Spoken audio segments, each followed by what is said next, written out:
pero también es bueno que existan espacios independientes que puedan de alguna forma coadyuvar, pero también a veces criticar desde espacios que no siempre están abiertos dentro de la institución. Los que han trabajado alguna vez en una institución aquí sabrán que los espacios para la autocrítica son muy cortos, son muy pequeños, y a veces también los espacios para la publicación también lo son. En general nosotros dos, pero también los demás compañeros que han trabajado en los diferentes proyectos de arqueopatías, pues sí trabajamos desde nuestra profesión como arqueólogos dentro del instituto o dentro de la UNAM, pero tenemos muchas reflexiones que a veces están fuera de las líneas de investigación y que de todos modos se nos hacen interesantes y nos gustaría compartir con el resto de la población. A veces porque pues son cuestiones inmediatas. Hay días que a lo mejor, o en mi caso como arqueólogo, estás excavando y llega una persona y te hace un montón de preguntas muy interesantes, y esas preguntas, para que pasen un proceso de publicación, tienen que pasar pues años cuando tú lo quieres expresar ya. Entonces, bueno, en algún momento surgió la idea del blog, en la cual pues distintos compañeros, arqueólogos, arquitectos, pudiéramos expresar nuestras reflexiones cotidianas sobre nuestro quehacer y sobre la importancia que este tiene. Y bueno, se han ido haciendo diferentes investigaciones incluso, y diferentes tipos de opiniones, pero sobre todo hemos centrado nuestra participación en torno a cómo puede la población o las diferentes poblaciones acceder directamente a la producción del patrimonio cultural que se genera día a día, pero también a la que se ha generado en el pasado. Es decir, la relación entre patrimonio cultural y la sociedad, que si bien han existido diferentes foros donde se llevan a cabo, pues creemos que está de alguna u otra forma marginada dentro de los procesos de publicación institucional. Entonces, sobre todo abrir un espacio de reflexión en torno a cuál es el papel que la población debe de tener o tiene frente al bien cultural, y luego sí, cómo se podría acrecentar esta relación entre patrimonio y cultura. Sí, y ahí lo que hacemos, y lo interesante de estar acá, y cosa que agradecemos por supuesto a los organizadores que nos han invitado, gente con la que hemos compartido talleres y otros espacios en eventos similares, es que ustedes se darán cuenta, y seguramente lo han platicado en sus espacios, que aunque existen constantes ferias del libro, y por ejemplo esta es de las más importantes en la ciudad, de los remates del auditorio, pareciera que siguen siendo los mismos grupos, los mismos espacios, las mismas editoriales que se van presentando siempre, y de repente van surgiendo algunas nuevas por ahí, hay algunos compañeros que tienen proyectos muy, muy interesantes, nuevos, jóvenes, pero que resulta complejo transformar las ideas, como decía Juan José, en cualquier ámbito del conocimiento, en productos ya impresos. Entonces lo que nosotros empezamos a hacer fue hacerlo a partir de las redes sociales y a partir de los medios electrónicos. Nos pareció una salida interesante y nos ha funcionado muy bien, ha sido muy exitosa la forma en la que, por lo menos en nuestro espacio cercano del gremio, ha impactado lo que nosotros hacemos. Hemos podido hasta generar discusiones dentro de las mismas instituciones a partir de lo que nosotros decimos en las redes. Nos interesa poder confrontar estas visiones de la producción escrita de forma virtual y la producción escrita de forma impresa. Sin embargo, sí existe también una necesidad, quizás hasta de fetiche respecto al objeto del libro como tal, y por eso nos hemos aventurado, y es la razón principal de estar acá, a empezar a generar productos ya editoriales impresos, es decir, libros como los conocemos, lo que nos ha obligado, y no es por supuesto algo que nos pese mucho menos, a hacer relaciones y encuentros y asociaciones con otros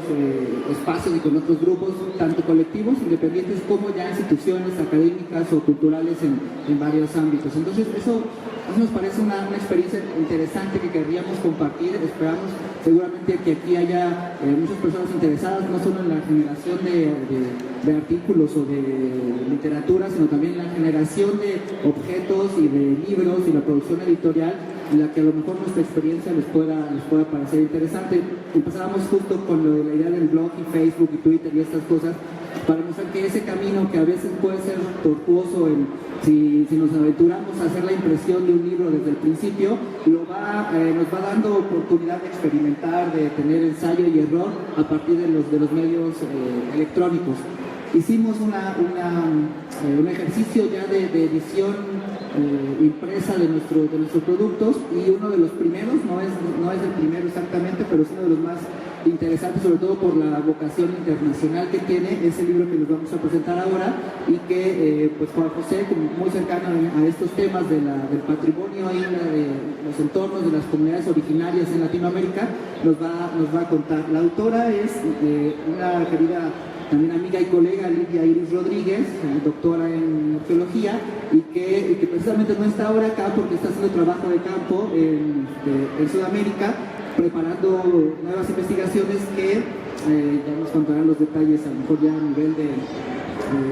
de historia, de anécdota. Vamos a empezar a trabajar de una forma inmediata, pues haciendo mucho más rápido los procesos que si buscáramos el espacio de una edición netamente institucional. Entonces, pensemos como en esto, ahorita que platicamos sobre el libro, pensémoslo como un proyecto, una apuesta independiente, y que estamos seguros que tendrá un impacto interesante en nuestro gremio y en principio en todos los ámbitos de quienes estén interesados en estos trabajos. Bueno, pues como todos ustedes sabrán, las últimas 2 o 3 décadas en Latinoamérica, pero sobre todo en México, han implicado una larga discusión acerca de la participación de las comunidades indígenas dentro de distintos órganos de gobierno, del respeto de la autonomía, de su territorio, etc. Bueno, en los años 2000, como ustedes saben, se cambió la legislación y también existieron y existen actualmente distintas prácticas de interacción de las comunidades indígenas con los sitios arqueológicos. Sin embargo, la legislación, al menos mexicana, es una legislación que se dedica, o más bien tiene el Estado la pura exclusividad sobre el trabajo arqueológico, y eso de una u otra forma nos quedaba nos quedaba muy poco claro cuál era la nueva participación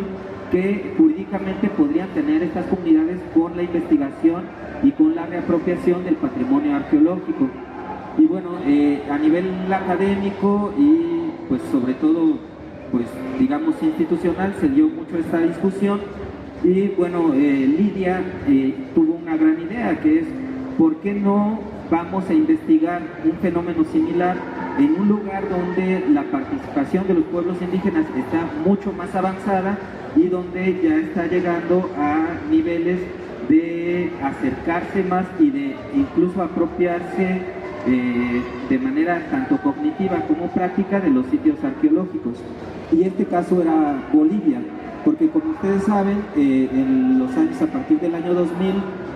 mediante un proceso de privatización del agua, que es algo que a lo mejor pronto nos afecte a nosotros, pero en un proceso en el que la iniciativa privada se apropió de manantiales, de tuberías, etcétera, pues se generó una gran cantidad de movilización popular que, aunado con una serie de prohibiciones a un cultivo tradicional boliviano que es la hoja de coca, pues generó un movimiento pluricultural que terminó con la derrocación del gobierno de ese entonces y con una nueva forma política encabezada por muchos pueblos indígenas, pero digamos en el ejecutivo con Evo Morales. Y bueno, la autora justamente hace una recapitulación de este proceso, cómo es que los pueblos indígenas empiezan a participar cada vez más en estos proyectos políticos, en estos movimientos, sobre todo a partir de una estructura que en el año de 1952, a partir de lo que ellos llaman la Revolución Boliviana, se hizo, que fue básicamente homologar las estructuras comunitarias de los pueblos indígenas con un sindicalismo agrario, que básicamente es como actualmente ellos se organizan. Bueno, esa organización en términos de los movimientos políticos del año 2000, pues generaron la oportunidad de acceder a mayor poder dentro del gobierno. Pero, bueno, básicamente la situación ahora era cómo interactúan estas poblaciones ya más empoderadas, no como sucede en nuestro país, con el patrimonio arqueológico. Entonces ella puede investigar ese fenómeno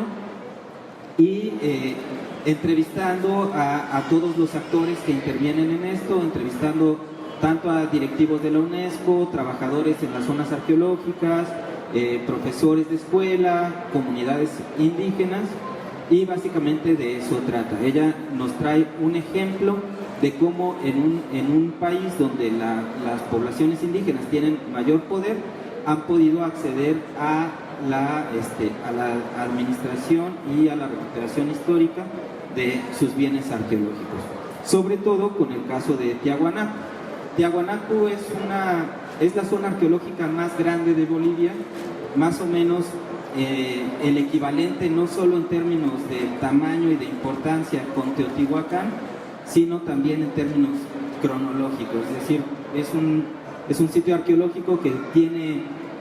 una historia pues de más de 1500 años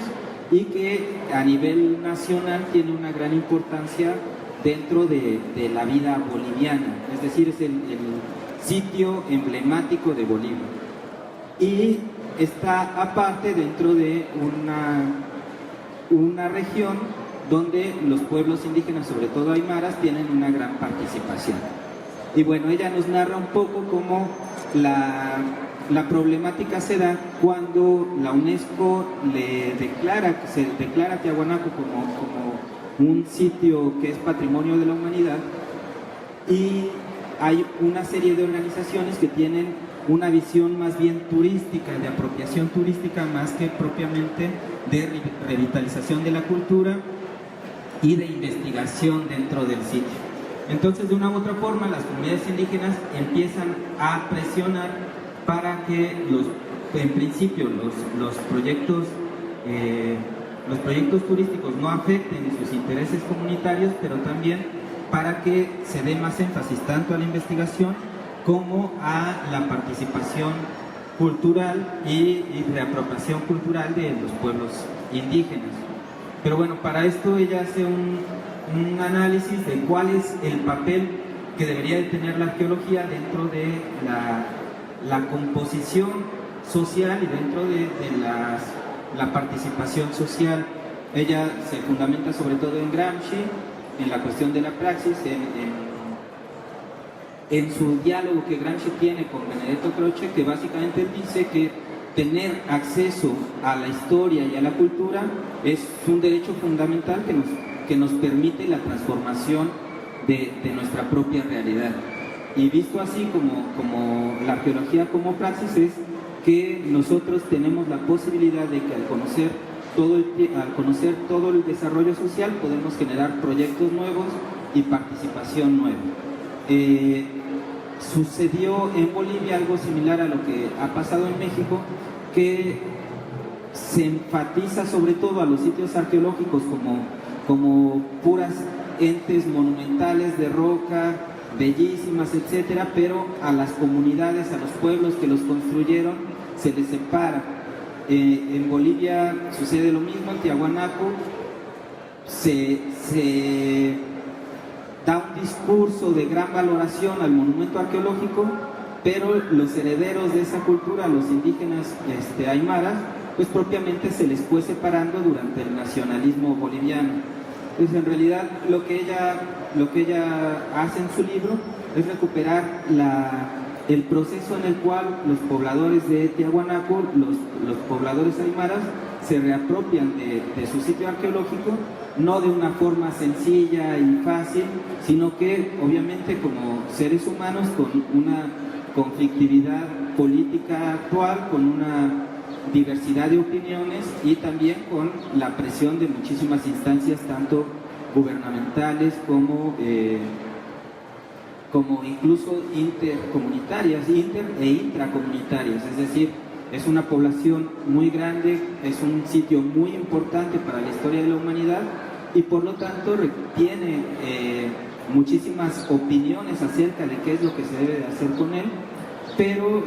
a diferencia de otros países, en Bolivia la participación de los pueblos indígenas tiene un peso. Sin embargo, ese peso pues se va construyendo cada vez más, ¿no? Las comunidades indígenas no poseen, digamos, el conocimiento científico acerca de cómo excavar una zona arqueológica, pero a partir de su movimiento y a partir de esta intención de reapropiación de Tiahuanaco, consiguieron que se becaran a indígenas de distintas comunidades para estudiar arqueología, para estudiar manejo de sitios, para estudiar las diferentes cuestiones que tienen que ver con un sitio arqueológico,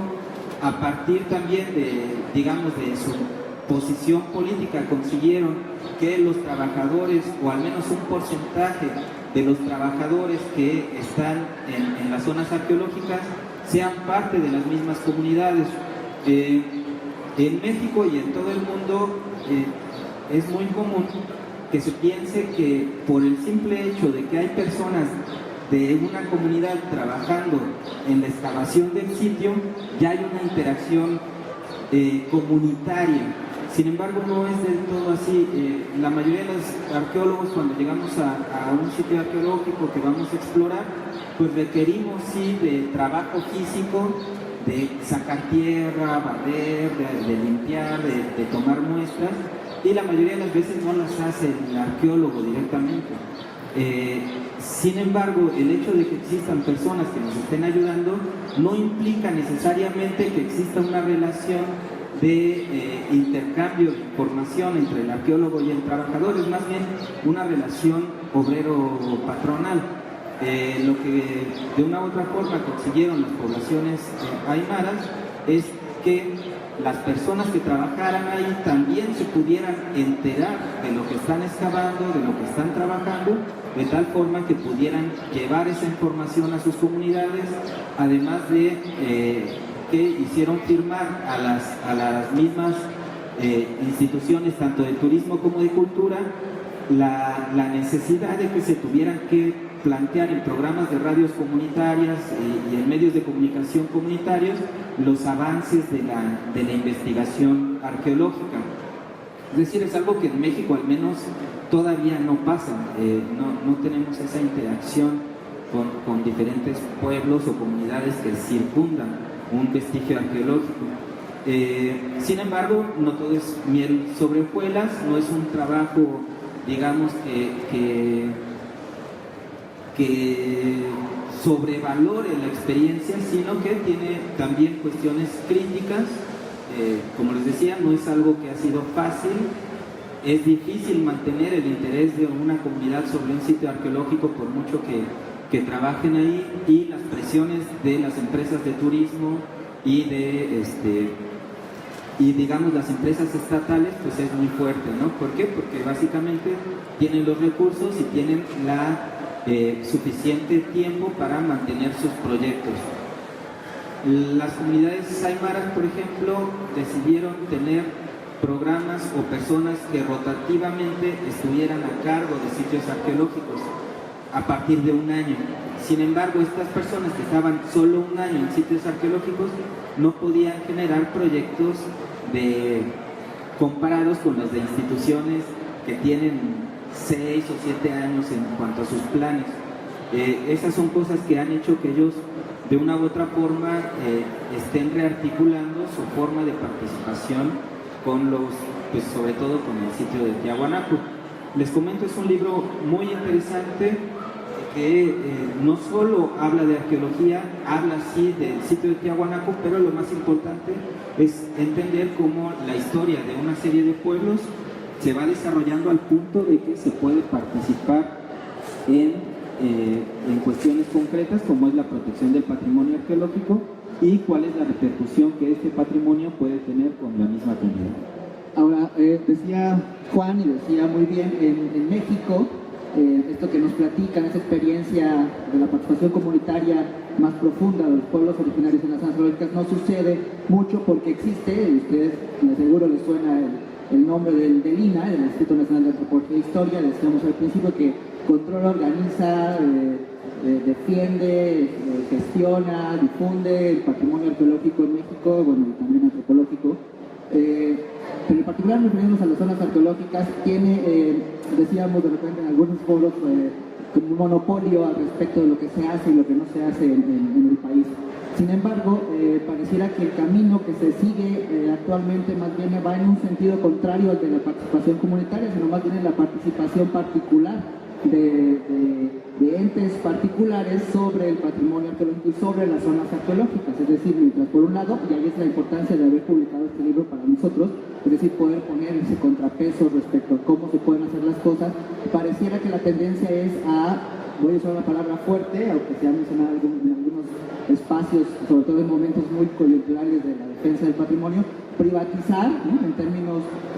prácticos, ciertos espacios del valor patrimonial, no las zonas en sí, pero sí los referentes de los valores que obtiene la sociedad del patrimonio arqueológico. Pareciera en el terreno de los hechos que se van ciñendo a intereses particulares más que comunitarios o más que generales. Y eso tiene su referente y su razón en la visión casi siempre turística o netamente turística de lo que son las zonas. Es decir,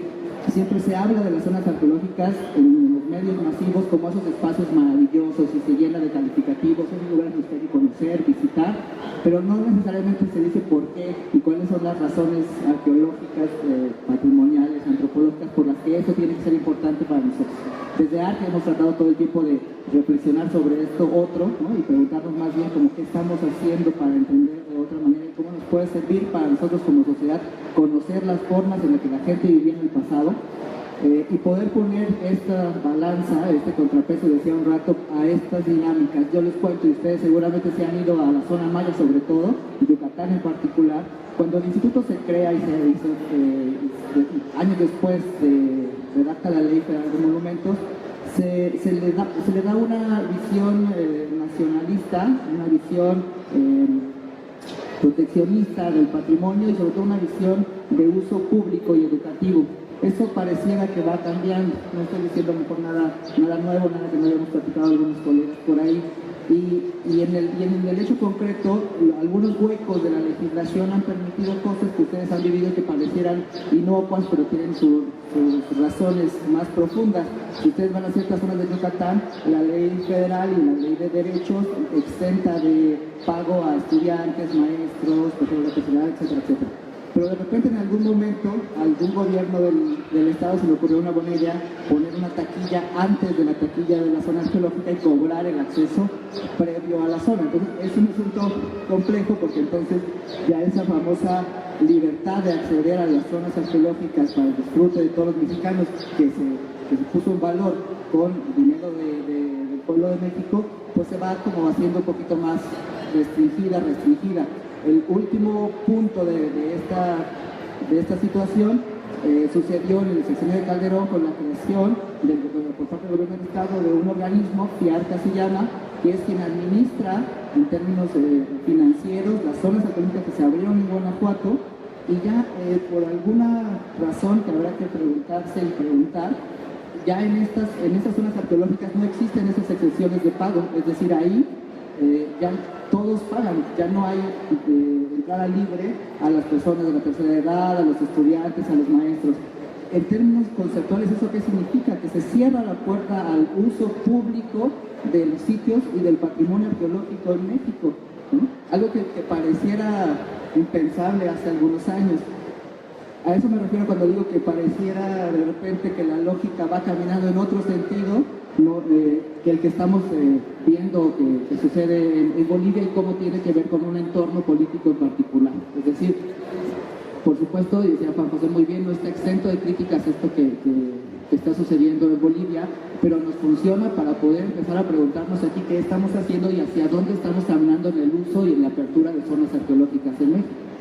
Sobre todo porque un tema de los más importantes para el proyecto de Arqueopatías, para el proyecto editorial, es cómo hacemos que los bienes públicos, culturales, en este caso el patrimonio arqueológico, pero no solo ese, sean cada vez más públicos, podamos tener más personas acceso, pero distintos tipos de acceso. Una cuestión es sí no pagar la entrada, pero si uno no paga entrada a un sitio arqueológico, pero entras y no hay nada que te permita conocer de qué se trata, qué implicaciones sociales e históricas tuvo, pues básicamente no estás apropiándote de los valores de un bien público. Sí, hay muchas cuestiones. Si solo algunos sitios arqueológicos por su monumentalidad se toman como importantes y no los pequeños sitios que están a veces muy cerca de nuestras casas, porque esos son chiquitos y entonces no importan, eso también de una u otra forma está restringiendo nuestro acceso a la información de un pasado que en teoría nos podría ayudar a reflexionarnos actualmente. Es una de las líneas que llevamos como Arqueopatías, es eso. ¿Cómo podemos hacer cada vez más público el acceso al patrimonio cultural y no más privado, que sería la otra tendencia de básicamente encontrar 7 u 8 sitios que sean importantes para el turismo, a esos invertirle dinero y dejar fuera al grueso de la población de su acceso, ¿no? Que eso sería lo más trágico, pero de una u otra forma es la intención turística, ¿no? El patrimonio cultural no solo tiene una finalidad turística, puede ser que haya personas a las que le interese visitar, que nos gusta conocer cosas, pero no es la cuestión turística, no es la cuestión de recursos económicos, sino toda la información, toda la experiencia que conlleva tener un diálogo con comunidades y sociedades distintas a nosotros y que de una u otra forma nos dieron origen. Sí, y el paradigma del turismo como motor del desarrollo, que es una política de las últimas administraciones neoliberales en el país, pues está ya también muy metida en el pensamiento de las comunidades que conviven con sitios arqueológicos, que constantemente piden que se abra la zona, que se habilite para la visita, para el turismo y para que obtengan recursos. Está clarísimo con el bastante criticable programa de pueblos mágicos que el turismo realmente no significa un beneficio para las comunidades en las que se les aplica este tipo de programas. Entonces es muy probable, los hechos lo han demostrado, que la apertura de zonas arqueológicas no es por sí misma un detonador de desarrollo económico en los sitios. Sin embargo, y es nuestra apuesta como proyecto, creemos que sí, lo que sí es un detonador de desarrollo cultural, es decir, un detonador de por lo menos de reflexión o de entendimiento del pasado. Eso sí lo son las zonas, sin que necesariamente siquiera se tengan que abrir. ¿Qué tratamos de decir con esto? Pues que empecemos a entender a lo mejor los sitios arqueológicos en otra lógica, con otras perspectivas, con otro paradigma, y empezar desde la profesión que ejercemos, pero por supuesto que desde cualquier otra, a entender estos sitios que nos encontramos todos los días en nuestros pueblos, cuando vamos a visitar a nuestros abuelos, etcétera, etcétera, desde otra visión, ¿no? Desde una forma mucho más cercana a lo público, que lo que a lo mejor hemos empezado a desvirtuar en la esencia de lo que se quería en un principio crear con las zonas arqueológicas y el Estado-Nación mexicano. Y bueno, no sé. Bueno, más bien un poco regresar a lo que decíamos, si se dan cuenta estaba como grabando porque hemos estado transmitiendo en vivo en Facebook, algo que nosotros hacemos porque precisamente nos parece una herramienta interesante para llevar estas reflexiones a todo el mundo, es tenerlo todo en internet, en las redes. Entonces la idea de estar grabando acá tiene que ver con eso, que haya esos espacios en los que sin miedo a las represalias, a la crítica, a la censura, podamos empezar a decir cosas que queremos al respecto de lo que nos gusta. Y la intención de mostrarles este proyecto editorial que traemos ahora es eso, mostrar cómo la relación entre lo virtual y lo físico puede ser muy benéfica para todos los casos, muy virtuosa, y que de algún modo esto que pudieran a veces pensarse como temas muy particulares de gente que se dedica a estos rollos de la arqueología, en realidad nos importan a todos y serían cosas que deberíamos empezar a preguntarnos todo el tiempo. Sí, bueno, pues les decíamos, hay distintas plataformas, nos pueden revisar textos que están desde el blog, desde Facebook, desde distintos lugares. Actualmente ya salió la revista número 11. La 20 ya. Ay, mira, yo quedé atrasadísimo, la número 20. La revista número 20 de textos arqueopáticos es una revista donde diferentes personas participan haciendo pues sus artículos de manera crítica sobre la relación del patrimonio con la comunidad, pero también sobre investigaciones específicas sobre ciertos bienes. Pero no solo somos un colectivo que esté produciendo información, digamos, a nivel escrito. En realidad también estamos tratando de experimentar en todo momento formas de acercarnos a los sitios arqueológicos y de concebir también lo patrimonial. Muchas veces, como les decía hace rato, se piensa que solo los sitios grandes son importantes, pero a veces los simples juegos del parque de la colonia están valorados por una comunidad, y eso, si existe suficiente afinidad sobre ellos, pues se pueden conservar, platicar, generarnos reflexión. Es decir, cada comunidad, cada colonia tiene su propio patrimonio cultural, y a veces no nos damos cuenta de que es igualmente importante tal vez que Teotihuacán o Tiahuanaco. Es decir, hemos tratado de experimentar con esos otros patrimonios que a lo mejor no están legislados, pero que sí nos generan muchísima experiencia. Bueno, pues hay distintos proyectos.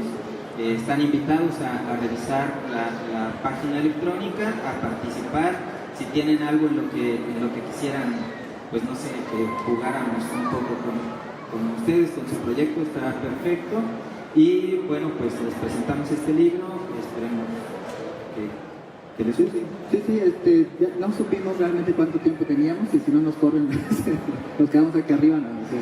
Más bien, pues sí, el libro, trajimos algunos ejemplares, es una edición independiente, les decíamos, entonces los pueden conseguir aquí con nosotros o por medio de nuestra página de internet. Lo podemos ver ahorita, tienen aquí abajo algunos ejemplares que traemos si les interesa, y pues pedirles que nos busquen, así como está el nombre en internet, en Facebook, así les pueden encontrar. Arqueopatías, tenemos un blog, Facebook, Twitter, todo se llama igual. Y nada más, a lo mejor cerraría invitándolos a que visiten nuestras redes, porque el siguiente número, dice Juan José, es el 20, y se trata del tema de pérdida y patrimonio, y tiene que ver con los sismos del año pasado. Hablaba justo que no nos damos cuenta de estos valores que existen en nuestros entornos cotidianos, a lo mejor hasta que justo los perdemos, ¿no? Entonces, por eso es que el siguiente número es pérdida y patrimonio, y cómo podemos empezar a pensar en esas cosas que están ahí todo el día, que podemos evidenciar como nuestros, y que a lo mejor lo que sucede en algunos momentos trágicos nos lleva a reflexionar quizás demasiado tarde sobre la importancia de esto. Entonces no dejemos pasar esta oportunidad, y si alguno de ustedes tiene alguna duda, alguna pregunta.